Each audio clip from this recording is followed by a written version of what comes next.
kembali dengan saya Ibu Nur Alam Siregar. Kali ini kita belajar materi pendidikan agama Islam, belajar Al-Quran mengenai pesan pokok surah Ad-Duha di kelas 6. Mari belajar bersama ya. Tujuan pembelajaran kita kali ini, setelah nanti kita belajar, maka kamu akan dapat memahami pesan-pesan pokok yang terkandung di dalam surah Ad-Duha dan dapat kamu aplikasikan dalam kehidupan sehari-hari. Sebelum kita belajar mengenai pesan pokok yang terkandung di dalam surah Ad-Duha, Ibu ingin mengingatkan kembali nih, minggu lalu kita sudah belajar tentang bagaimana cara melafalkan surah Ad-Duha beserta artinya. Nah, Ibu ingatkan kembali, silakan kamu lihat tayangan video dan kamu ikut melafalkannya bersama-sama. Bismillahirrahmanirrahim. Wadduha wal-laili idza saja ma wadda'aka rabbuka wa ma qala وللآخرة خير لك من الأولى ولسوف يعطيك ربك فترضى ألم يجدك يتيما فآوى ووجدك ضالا فهدى ووجدك عائلا فأغنى فأما اليتيم فلا تقهر وأما السائل فلا تنهر وأما بنعمة ربك فحدث. Wah, hebat kamu semua, ternyata sudah hafal dan mampu melafalkan ayat beserta arti dari surah Ad-Duha.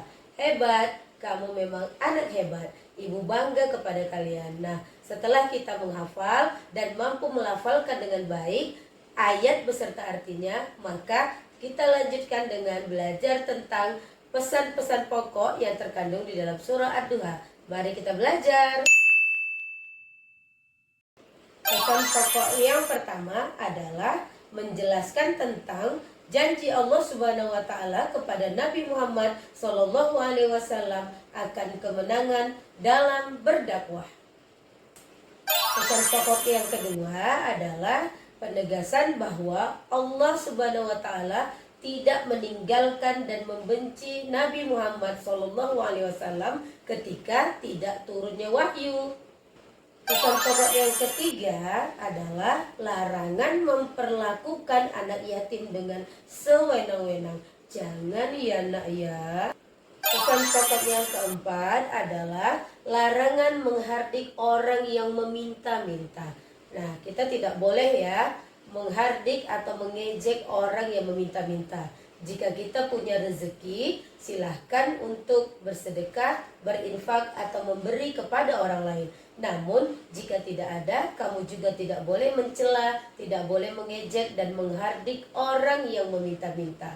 Dan rezeki yang kita berikan kepada mereka insya Allah akan dilipat gandakan oleh Allah Subhanahu wa ta'ala. Selanjutnya, isi kandungan dalam surah Ad-Duha tersebut adalah perintah kepada manusia untuk selalu bersyukur atas apa yang telah diberikan oleh Allah kepada diri kita sebagai hamba Allah. Nah, sebagai hamba Allah, kita tidak boleh ya kufur nikmat. Kita harus bersyukur atas semua nikmat yang telah diberikan oleh Allah Subhanahu wa taala kepada semua hambanya.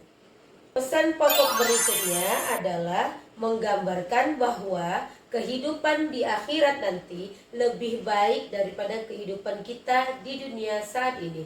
Kenapa? Karena kehidupan di dunia itu sifatnya sementara, sedangkan kehidupan di akhirat itu adalah kekal. Maka kita harus memperbanyak ibadah sebagai tabungan kita untuk di akhirat kelak. Nah, kamu semua juga rajin beribadah kan? Nah, itulah tadi keenam pesan pokok isi kandungan surah Ad-Duha. Nah, yang pertama tadi apa? Menjelaskan tentang janji Allah Subhanahu wa taala kepada Nabi Muhammad akan kemenangan dalam berdakwah. Yang kedua, penegasan bahwa Allah Subhanahu wa taala tidak pernah meninggalkan dan membenci Nabi Muhammad Shallallahu alaihi wasallam ketika tidak turunnya wahyu. Nah, yang ketiga, larangan memperlakukan anak yatim dengan sewenang-wenang. Yang keempat, larangan menghardik orang yang meminta-minta. Yang kelima, perintah kepada manusia agar selalu bersyukur atas nikmat yang diberikan oleh Allah Subhanahu wa taala. Yang keenam, menggambarkan kehidupan di akhirat kelak lebih kekal dan lebih baik daripada kehidupan dunia yang sementara. Terima kasih telah mendengarkan paparan dari Ibu. Insya Allah apa yang disampaikan dapat kamu pahami dan dapat kamu aplikasikan dalam kehidupan sehari-hari. Assalamualaikum warahmatullahi wabarakatuh. Sampai jumpa di video selanjutnya.